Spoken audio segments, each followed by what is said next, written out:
பிஸ்மில்லாஹிர் ரஹ்மானிர் ரஹீம்.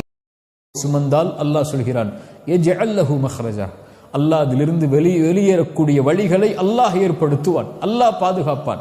அல்லாஹ் பாதுகாக்கக்கூடிய ஒருவரை யாரும் எதுவும் செய்துவிட முடியாது. அல்லாஹுடைய பாதுகாப்பில் மிகப்பெரிய பாதுகாப்பு என்ன தெரியுமா?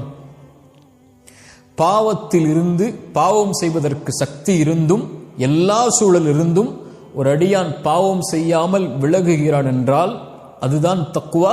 இந்த தக்வாவுடைய அருளை அல்லாஹ் கொடுப்பான், அல்லாஹ் நேசித்தான். யூசுப் அலைஹிஸ்ஸலாம் அவர்களை பற்றி நாம் அறிந்திருக்கிறோம். ஒரு பெண்ணால் சோதிக்கப்பட்டார்கள். அல்லாஹ் அதை குர்ஆனில் சொல்கிறான். அந்த பெண் அந்த நபி மீது ஆசை கொண்டார்கள்.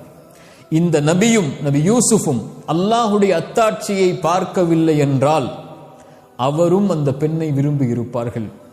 ஆனால் அல்லாஹ் கதாலிக லினஸ்ரிஃப அன்ஹு ஸூ வல் ஃபஹ்ஷா, அல்லாஹ் ரப்புல் ஆலமீன் அவரை பாவத்திலிருந்து, அந்த தீய காரியத்திலிருந்து அல்லாஹ் அவரை திருப்பினான். சுப்ஹானல்லாஹ்.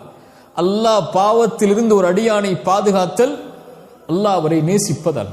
இப்னு அப்பாஸ் ரலியல்லாஹு அன்ஹு தக்வாவிற்கு விளக்கம் சொல்லும்போது சொன்னார்கள், அல்லாஹ் தன்னை பாவம் செய்யக்கூடிய இடத்தில் என்னை பார்த்து விடக்கூடாது என்ற அடியான் எண்ணுதல் தான் தக்குவா.